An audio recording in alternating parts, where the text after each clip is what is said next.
Hi everyone, I'm Amy, the roaming historian. I'm a travel blogger and a history professor, and I am talking to you today about how I use AI and Google Flights in order to get the best deals.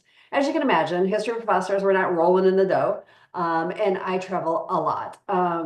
In fact, really a good amount of time. So I'm always looking for deals. And over the years, I have come up with this amazing, to me at least, method that allows me to find good deals, feel like I'm getting the best, value for my money. I've been booking flights to Rome since 2013. So I'm going to show you today, I'm going to demo it by looking at Italy. Because that's really, the one that I have consistently used over and over and over again and finesse this technique, especially as artificial intelligence has come into being. I've been able to, finesse it even more. And so that I'm going to go through with you today. So, if you're new to my channel, I appreciate you dropping by. I hope you end up subscribing. If you're coming back, thank you so much. I appreciate you. I'm always happy when people comment and come back. So please do both and like this video. So anyways, first off, we have to talk about, when do we book flights, right? And I think that's the thing. We're always, at least me, I don't want to wait too late. I'll be a basket case. But at the same time, I don't want to book too early and get in when it's just not going to be competitive economically for me. Flights are a lot like me and organizing classes, scheduling classes. So I'm a college professor and I'm the head of our department. So my job is to make sure that the academic schedules are in order for the next year. I just recently did this for the 26-27 academic year. And what I do is I use first off, what did students enroll in before, right? And that's how I get my basic schedule for the next year. It gives me an idea. Well, airlines are no different. They do the exact same thing. They look at, okay, well, what flights were full last year? And they put those flights on their schedule. And then, just like me, they are going to see, is there more demand? And so for me, as a college professor, I'm looking to see, are more students enrolled? Is there a wait list for the course? If there's a wait list, that tells me I need to open up another section of that course. And the same thing goes for the airlines. They'll look and they'll say, there's a lot of demand. This flight filled very quickly. We can put another flight on that schedule. And so when you're thinking about that, if you're booking when they first release, that's a sweet spot. So especially if you're doing business class, I find it to be a sweet spot, that first 11 months or so when airlines put out their initial schedule is really good. And then for international travel, maybe like a 6 months point would be another time to start going. And I'm going to show you a little trick, so we can kind of think artificial intelligence. We don't have to totally guess. And then domestic, about 3 months out. You really don't want to. Some people will say, oh, the sweet spot is 38 days before. I would be a basket case if I waited 38 days before a flight for a domestic or 100 days before international. You've already planned a lot of things, not to mention you can't plan certain things. You've probably already had to put in for your vacation time. You booked your hotels. You've done all these things. So you need to probably plan your flight earlier out. So we're gonna work with that in mind. Okay, we're gonna book out. We'll look at May. We'll use May as our ideology. And then you need to know the best days to fly. And the best days are going to be Tuesday and Wednesday generally, because most business travelers are going to leave on a Sunday or Monday. So those are, there's higher demand and, flights are just like anything else in economics. It's supply and demand, and there's limited supply. But at the last minute, they're not going to add more flights. So the flights that they have added by the time this flying, they're looking at the demand, and so they'll say, okay, we'll drop the prices on Tuesday and Wednesday because not as many people fly on Tuesday and Wednesday. And to some degree, Saturday. So business travelers will generally leave on a Sunday or a Monday, whereas vacation travelers will generally leave on a Friday, maybe even a Thursday, because they might take a Friday off and then the next 5 business days to give themselves 2 full weekends and a little, and a full week in between. So those are the days. We're going to use Google Flights to start off, but before we do anything, we're going to go to AI. So the question we're going to ask, I've already populated it. What airlines, now Detroit's my nearest hub, so we're going to go, what airlines fly from Detroit to Italy? We wait for Copilot here. You can use ChatGPT, and we find out there's only one nonstop. I knew this. Delta Airlines offers a nonstop from Detroit to Rome. Then there we look at the connections. American and United, also US carriers, offer flights with connections. And so then we start, thinking about, oh, well, where do they connect through? I know for a fact that United's hub, one of its hubs is Newark, and then its other hub is Chicago. Well, guess what? Chicago's in driving distance for me. So Chicago now becomes on the list, as does sometimes all these United and Delta also might use Toronto. And so we see down here Air Canada's too. And so we might find something good there. Well, Toronto is only a 4.5 hour drive for me too. So now I've enlarged, I've got DTW, Detroit. I've got ORD, O'Hare, Chicago O'Hare. I have YYZ, Toronto.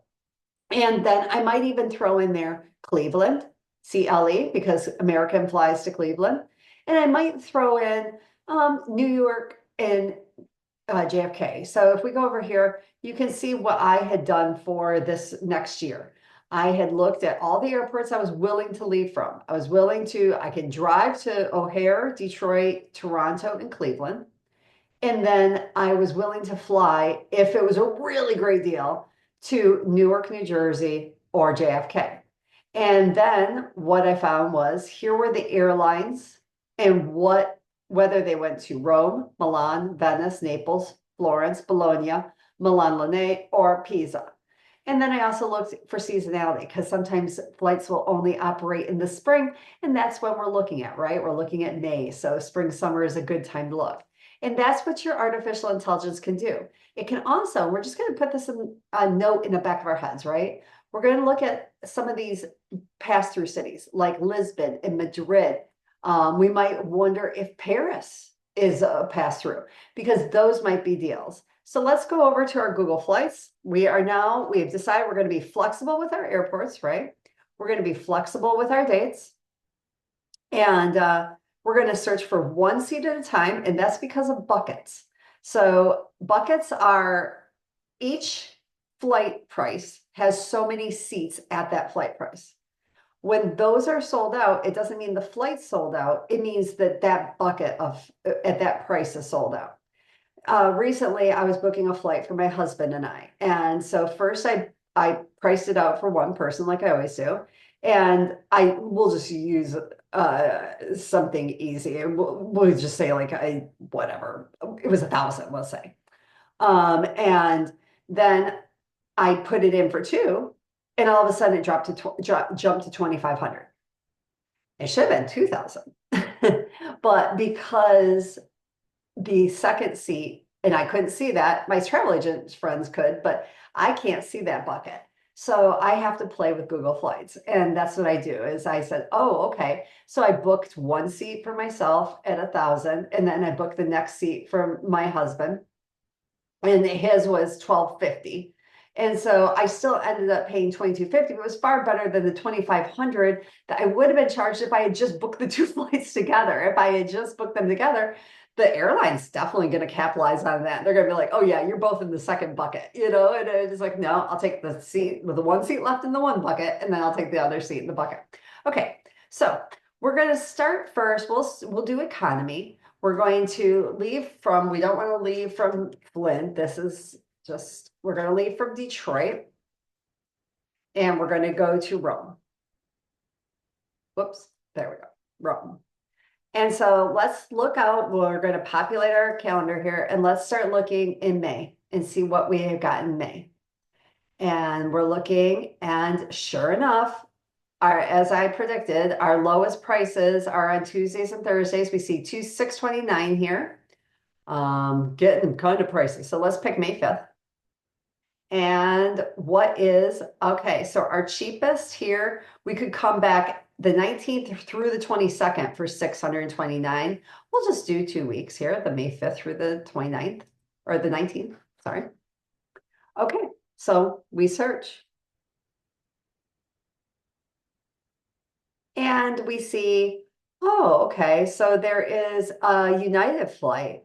And let's see, I bet you, does this United flight lay over in, oh, it lays over in I-80. Okay, that's not going to help us.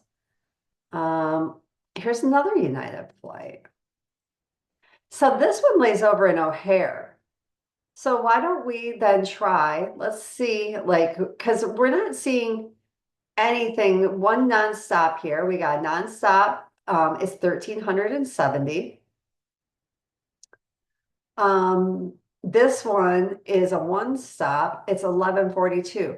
Let's see what happens if we changed it to the place where it's laid over at, right? Let's change it to Chicago.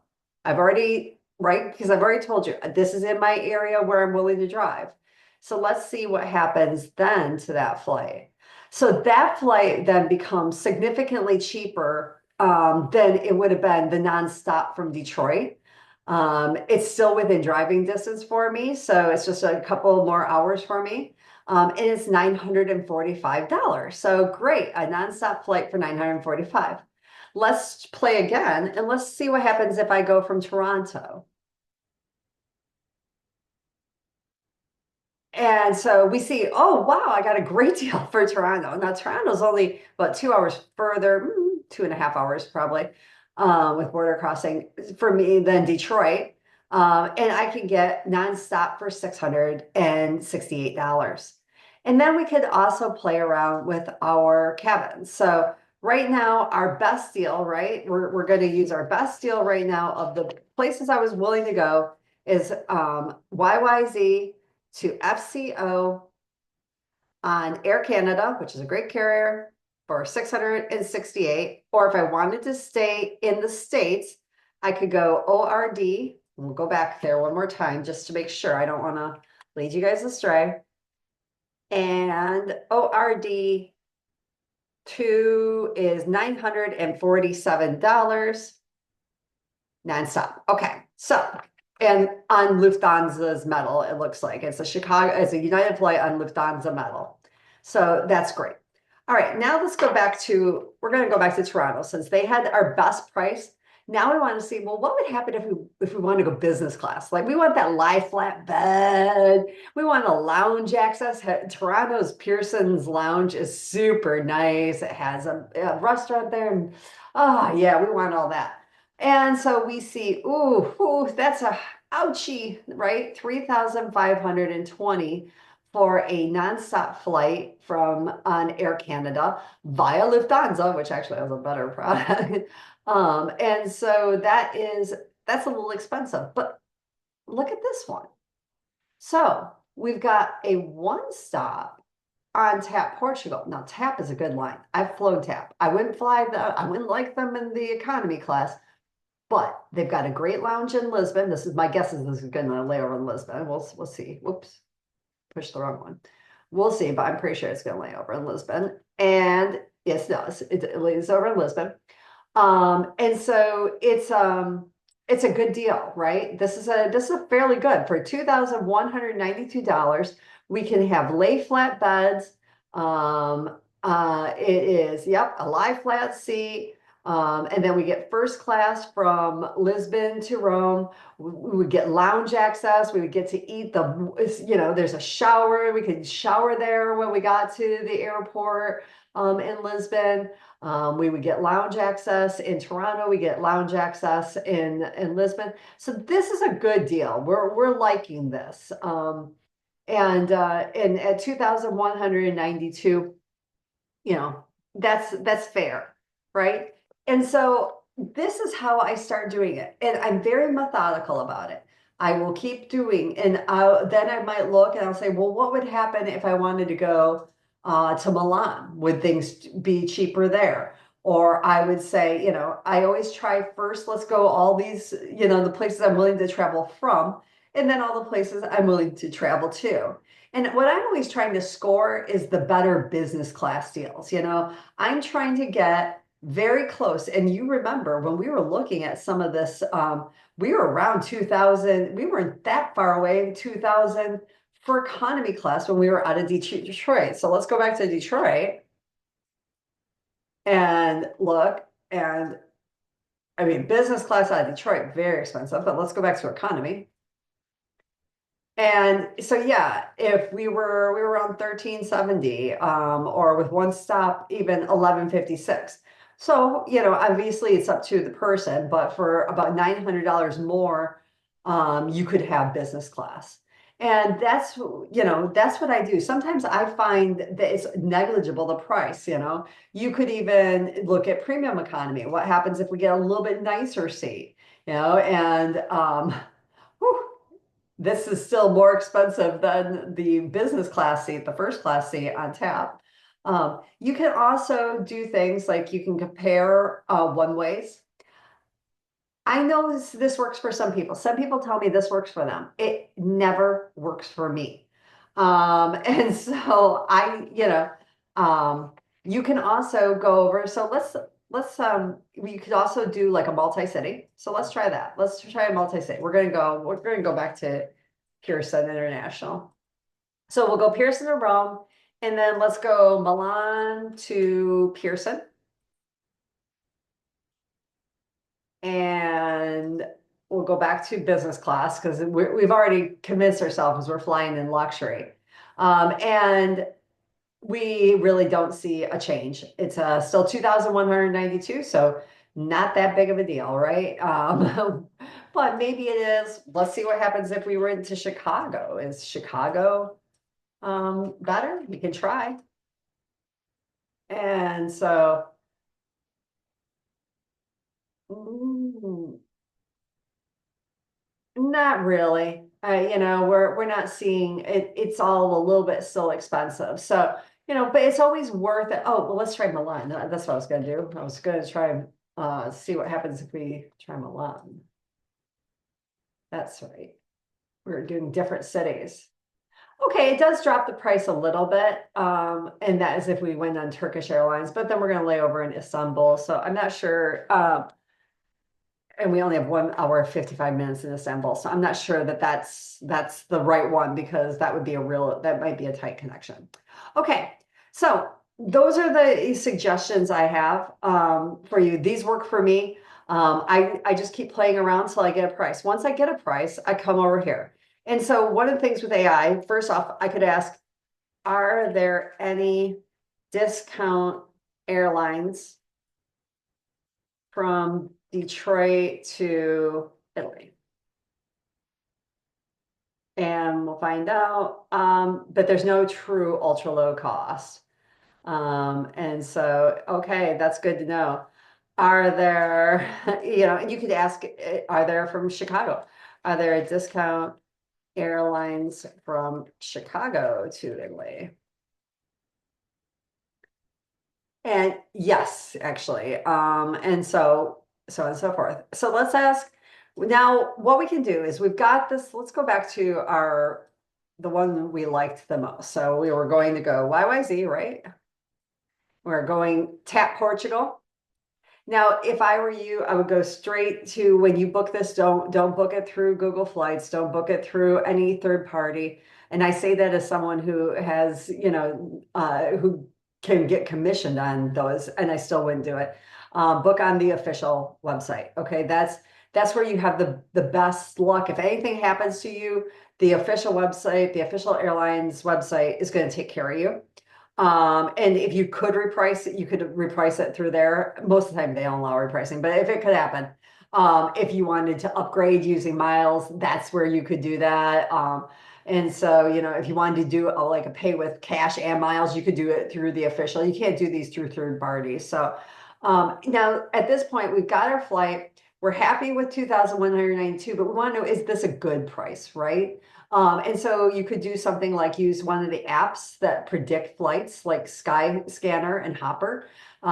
They just use past performance to guarantee to guess and give educated opinions on what it might be. Or we can use AI these days. So let's ask AI, is 2,192 round trip from YYZ to FCO in May, a good price for business class.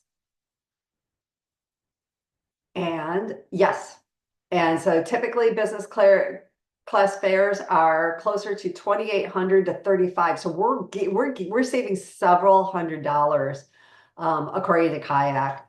The average fare is around 2,800 and up. That May is part of the busy season. And so we're typically paying about 20 to 25% less for peak travel time. So, I'm like, at this point, I'm racing over to create my TAP account. And one thing they always say, make an account with every airline that you think you're going to use, because then also they'll tell you when their travel deals are. And so you can use things like, here's Google flight deals, where we could just say something like, I want to go to Italy in May of 2026 in business class from Detroit, Chicago, or Toronto. And it will give us some flight deals here.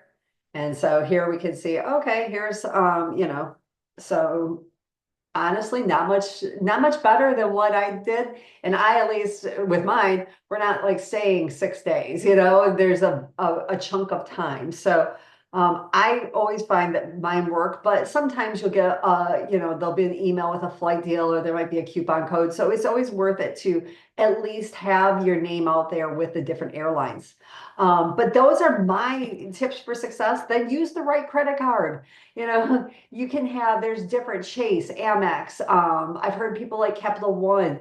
All of them will allow you to earn points. And then often, like at least with Chase and Amex, you can switch your points. You can send your points over to an airline. So for instance, you could say, okay, I've got 1,000 points with Amex.